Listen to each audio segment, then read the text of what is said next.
wabarakatuh. Halo teman-teman, kami dari kelas 2D Farmasi. Perkenalkan, nama saya Nisa Uswatun Hasanah dengan NIM 3119169.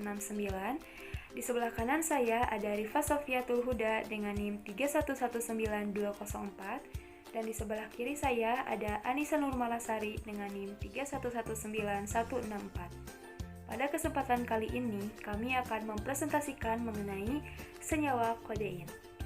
Ada 3 poin yang akan kami sampaikan. Yang pertama yaitu mengenai sejarah kodein, yang kedua mengenai pengertian dari kodein, dan yang terakhir mengenai manfaat, dosis, efek samping dari kodein. Selamat menyaksikan. Assalamualaikum warahmatullahi wabarakatuh. Di sini saya akan memaparkan mengenai senyawa kodein. Nah, kodein atau asam opiat alkaloid adalah analgesik opioid yang bekerja pada reseptor mu opioid. Kodein adalah prodrug dengan afinitas rendah dan aktivitas intrinsik rendah pada reseptor mu. Untuk struktur molekulnya bisa dilihat, dan untuk rumus molekulnya yaitu C18H21NO3. Kodein ini merupakan alkaloid yang diperoleh dari opium atau disiapkan dari proses metilasi dari morfin.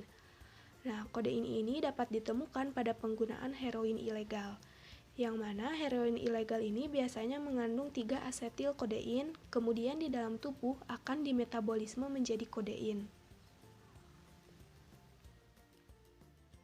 Untuk sejarah kodeinnya, kodein ini telah digunakan secara medis sejak tahun 1800-an sebagai agen analgesik dan antitusif. Kodein juga merupakan opioid ringan yang umum digunakan pada pasien pediatrik.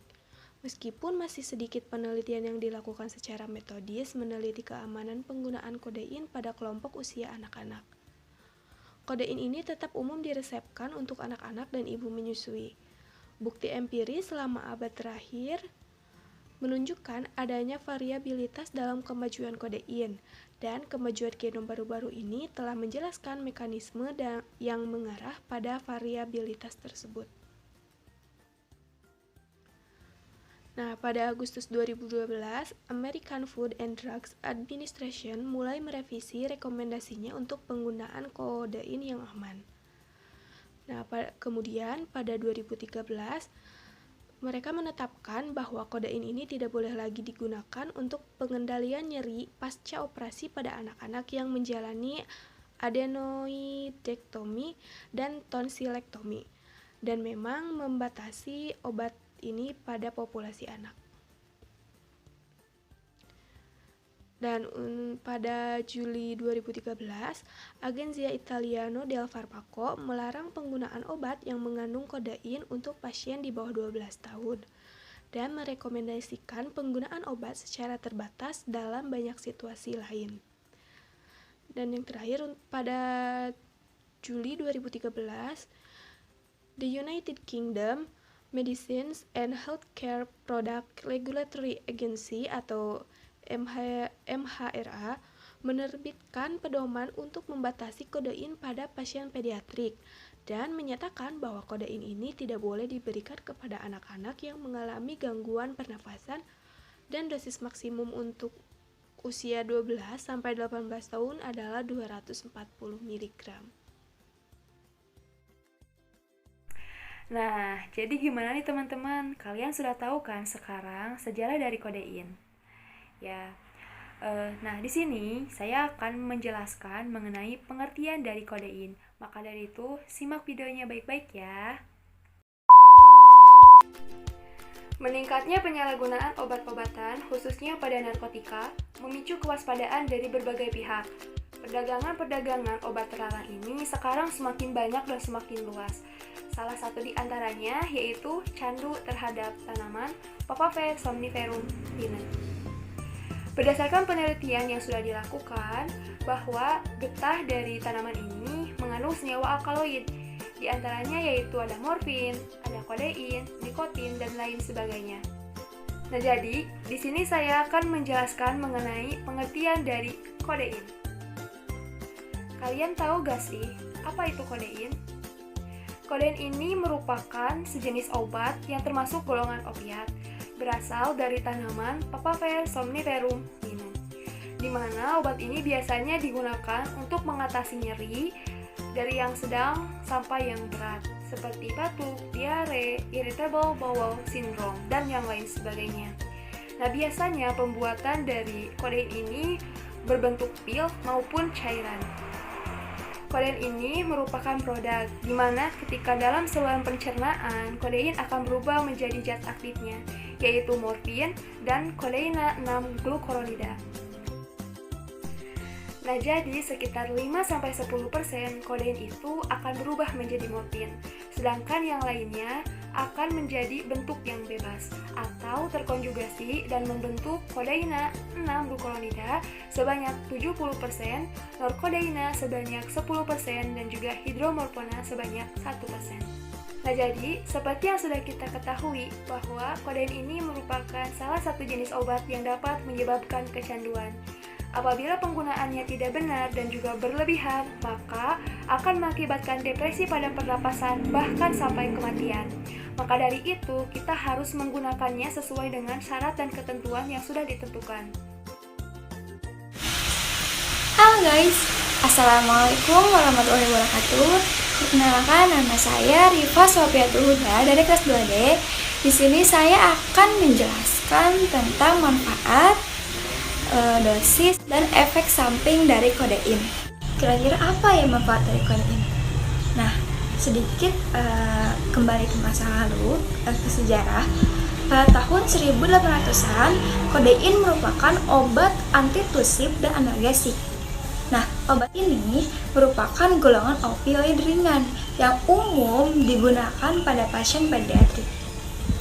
Dan pada zaman dulu, karena kodein merupakan turunan dari morfin, dan morfin merupakan tanaman yang berasal dari opium atau candu, sehingga pada zaman dulu digunakan untuk meningkatkan gairah seks. Nah, pada abad ke-19, kodein ini digunakan sebagai obat penghilang rasa sakit. Sampai sekarang pun, kodein masih digunakan sebagai obat penghilang rasa sakit. Nah, sekarang juga kodein ini digunakan sebagai analgesik untuk menghilangkan rasa sakit yang ringan sampai sedang. Kodein ditunjukkan untuk pasien yang berusia lebih dari 12 tahun untuk pengobatan nyeri moderat akut yang tidak dapat disembuhkan oleh obat analgesik lainnya seperti paracetamol atau ibuprofen. Kira-kira apa nih interaksi kodein dengan obat lainnya?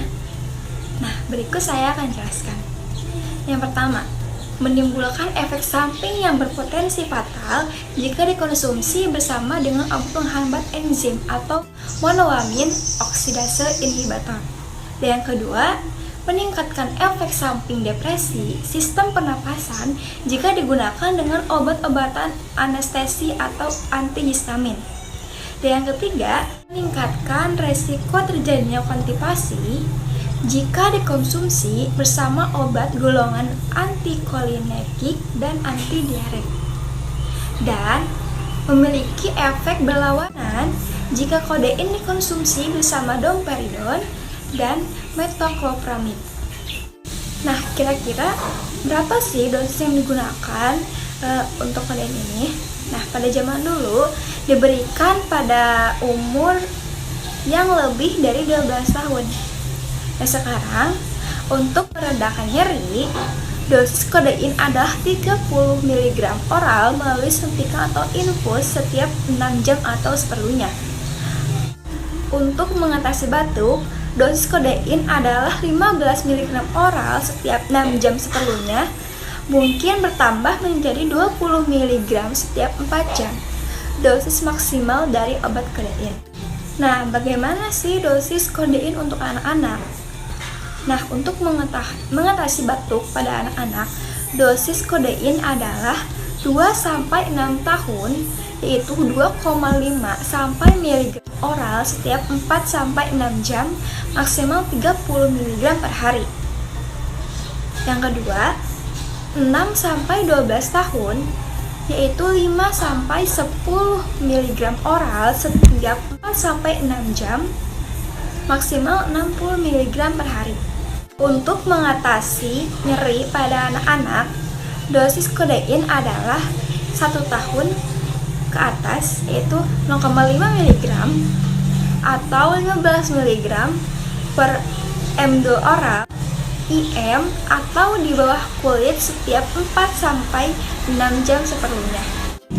Nah, dalam dosis apakah kodein tersedia?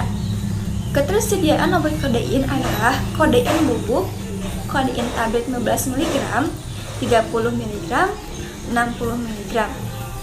Kodein suntikan 15 ml, 30 ml, 60 ml, 600 sampai 1200 ml.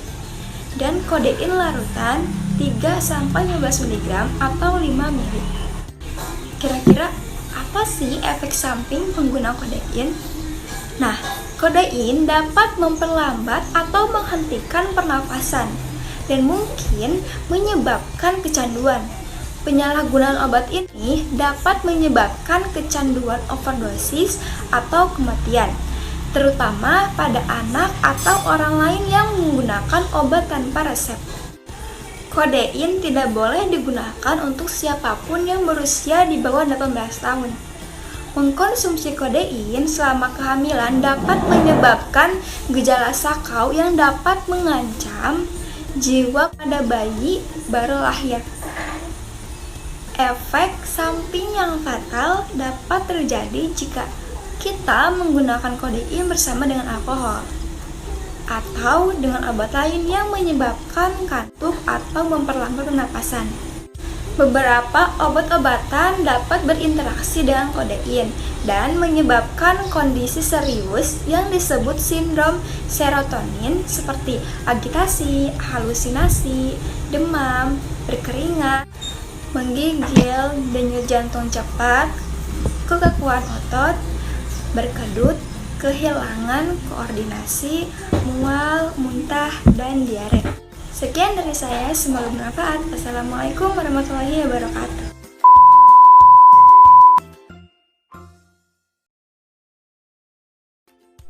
Baik, mungkin itu saja yang dapat kami sampaikan. Mudah-mudahan dengan adanya video ini bisa menambah wawasan kita mengenai sejarah dari senyawa kodein. Terima kasih atas perhatiannya. Wassalamualaikum warahmatullahi wabarakatuh.